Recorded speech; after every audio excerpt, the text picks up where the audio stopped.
Ladies and gentlemen, welcome back to another video. Brandon Edge here, and welcome back to another episode of WWE Busts. So this is my brand new series. If you guys didn't catch the last episode, I suggest you go do that after you finish watching this one in its entirety. But ladies and gentlemen, this is the series where we talk about wrestlers who were busts. Now, what is a WWE bust? Well, a WWE bust is a wrestler that the fans may hype up, or WWE may hype up themselves to be the next big thing.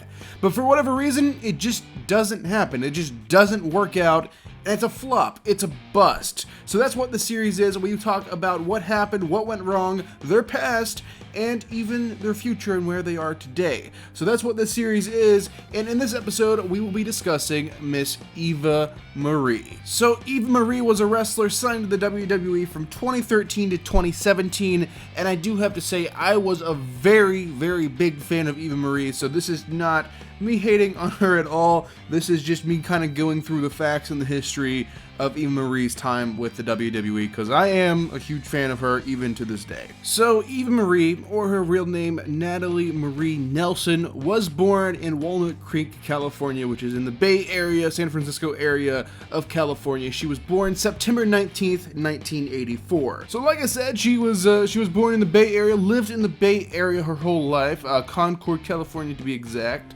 And she actually grew up not wanting to be a wrestler at all. She actually wanted to be a soccer star, or football for my international fans. She played soccer pretty much her entire time in school. She played it through junior high, high school, and even some in college, but eventually gave it up due to a lack of confidence in herself, apparently. So fast forward actually a few years later, and Eva Marie actually graduated college, and she has a degree in business management, actually. So after graduating college, Eva Marie actually decided to move down a few hours south from where she's from the Bay Area, and actually moved to Los Angeles, California, to pursue modeling and acting. So, I mean, this sounds like a million other stories, but luckily her story turned out a lot more successful than most. So we're gonna fast forward to 2013. 2013, Eva Marie actually found a casting call, a WWE casting call. It was for the Diva Search. So they were actually doing a Diva Search in 2013, and somehow Eva Marie stumbled upon it. She went in there and auditioned for the Diva Search.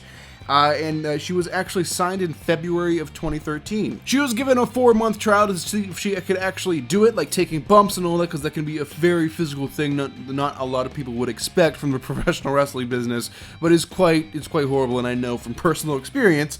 But apparently she could take it, and she kept training at the Performance Center. Let's fast forward only a few months later. So she was signed in February. Let's fast forward to summertime. Let's fast forward to July, and she actually makes her main roster debut on Monday Night Raw. Move on to a few weeks later, July 22nd episode of Monday Night Raw. They do a Miz TV show, little segment thing, with all the members of the brand new series Total Divas. So Total Divas is this reality TV show that was just supposed to be launching in the fall time on the E! Network, that kind of gave a behind the scenes look into WWE and all the divas' lives and things like that.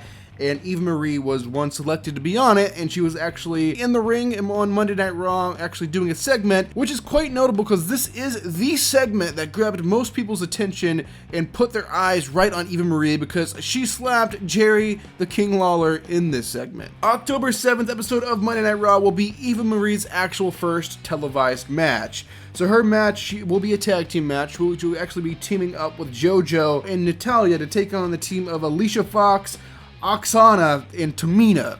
I kind of forget some of these people used to be wrestlers. It's kind of interesting. But anyway, Eva's team actually ended up winning this match, so this was Eva's first match actually on the main roster on TV. So we're going to fast forward to Survivor Series of 2013, and of course, this was the one where AJ Lee has her team of, women's wrestlers or whatever the case may be, and we have Eva with the Total Divas cast, and they had a match at Survivor Series.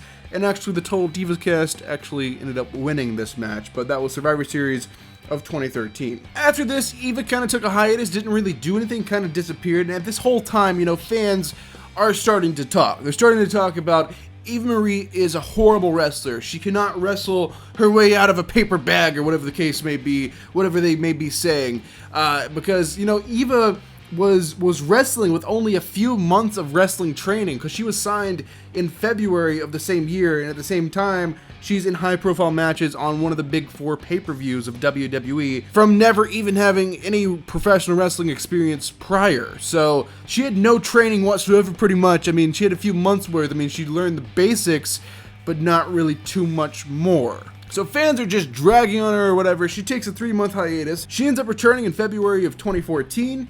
She actually returns on SmackDown. She has a singles match against Alicia Fox, and she actually ends up winning this match. So Eva keeps doing her thing throughout 2014. She kind of tries to learn the best she can with what she's given. I mean, she has no really experience, and she has all these fans already hating on her, and every time she comes out into arena, she's just greeted with massive boos and hatred.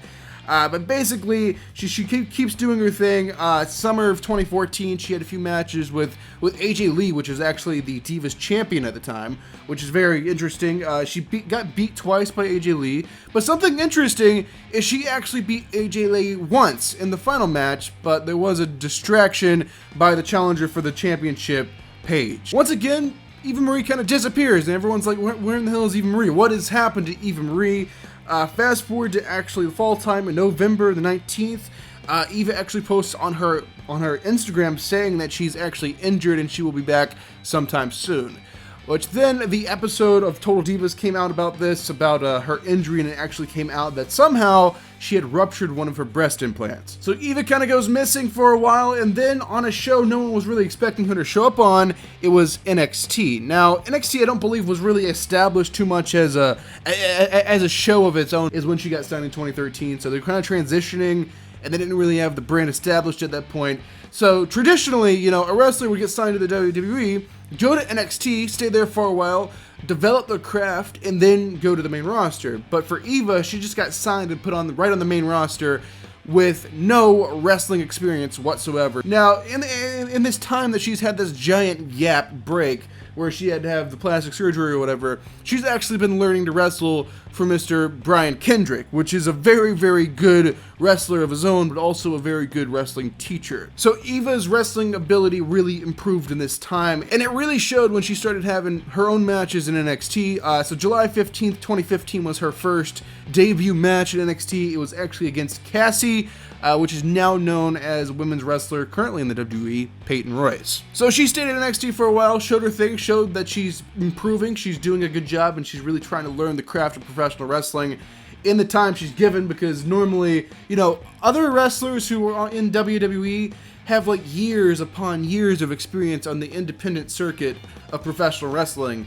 But for her, she was just kind of like a model who auditioned for this and was signed, so she had literally no experience on this, and I don't believe she really grew up as like a dedicated fan or anything like that, so she wasn't really too familiar with what she was supposed to be doing. Okay, we're gonna go ahead and fast forward to March of 2016. So March 28th, 2016 episode of Monday Night Raw was actually the return of Eva Marie to the main roster. They actually just set up like a match for WrestleMania 32. It seemed to me it was kind of just like a match for like women's wrestlers they didn't really know what to do with, so they kind of just clumped them all together and gave them a WrestleMania match. But she did have her very first WrestleMania match, WrestleMania 32, and Eva's team actually ended up winning this match. Let's move to the summertime of 2016, July 19th, 2016. It's the WWE Draft. Yes, it's back, and Eva actually gets drafted to Team SmackDown. So on the July 26th episode of SmackDown Live, Eva Marie debuts this brand new gimmick with this brand new like entrance music saying just like, from Concord, California, the greatest woman you'll ever see, she'll seduce you, she's gonna whatever, and just like this wonderful long introduction that just built her up as like this monster, vicious heel, and I love it. But she comes to the ring, and then when she's ready to just wrestle, she always comes up with an excuse for the reason she can't. Like she jumps off the middle rope. She just like steps down from the middle rope from standing up there, and she's like, "Oh, my ankle! I can't wrestle. It can't be done." Then she comes out on another episode, and then her top snaps in half, and she almost exposes herself to national television. She's like, "I can't wrestle tonight." So in my opinion, this was just like the highlight, and it looked like Eva Marie was actually going to get a good run. She actually had a good character. She was actually developing her wrestling skills and all that stuff like that. So that developed through summer of 2016. and then things kind of went sour, because on August 18th, WWE had announced that Eva Marie had failed her drug test. She had been suspended from the WWE for violating the wellness policy, and it turns out it was just Adderall, which is like an ADHD medication, and she had a prescription for it, but I guess she didn't turn in the paperwork early enough, so it was just like a paperwork mess up, really. But that kind of killed her entire momentum. So fast forward to the new year, February of 2017, Eva Marie removes all mentions of WWE from her social media, because I guess she was doing more modeling work. And of course, right after that, rumors started that WWE have decided not to re-sign Eva Marie, not to renew her contract, and just to let it expire. And unfortunately, her WWE journey ends on August 4th, 2017, when she announced to her social medias that she had parted ways with the WWE and will no longer be a wrestler. Which now brings me to the present. So it is now the year 2021. So the question remains, what is Eva Marie up to? Well, WWE actually recently did a special on this, on what Eva Marie is up to. It's called Where Are They Now? So you guys might want to check that out. But just to kind of summarize here, she's kind of doing more modeling things now. She's actually became more of an actress. She's doing stuff for TV as well as movies. She has also launched her own brand from the fame from WWE. I mean, the girl has like 4 or 5 million Instagram followers, so she does have a large following. She launched her own brand of clothing and merchandise and all kinds of fun stuff like that. So the WWE fame has really launched her career, so she can actually get booked for acting things and modeling things easier. As well as fans buying, her merchandise and signed photos and things like that. Now let's move to September of 2020. So September of 2020, rumors started up that Eva Marie had actually signed a brand new contract with the WWE to return as a wrestler. But we are now in March of 2021, and she still has not returned. The Rumble has came, the Rumble has passed, she did not return. But she has been spotted multiple times from But she has been spotted in the WWE Performance Center multiple times between, fall of 2020 to now, actually spotted training in a ring wrestling. So the question remains, will Eva Marie return to the WWE? Well, if the rumors are true and she actually has a contract with the WWE, well, I think it's definitely possible that we will see Eva Marie in a WWE ring wrestling again, and she has been doing a lot of training, so we may see a totally different person step in the ring than we saw in 2013. So there you guys have it. That is actually going to do it for this episode of WWE Busts. Hopefully you guys enjoyed it. Right now on screen, I'm going to leave a link to 2 previous videos for you guys to check out, as well as a button to subscribe to this channel if you're brand new here. But thanks for watching this video, guys. I am Brandon Hodge, and I will see you guys in the next video.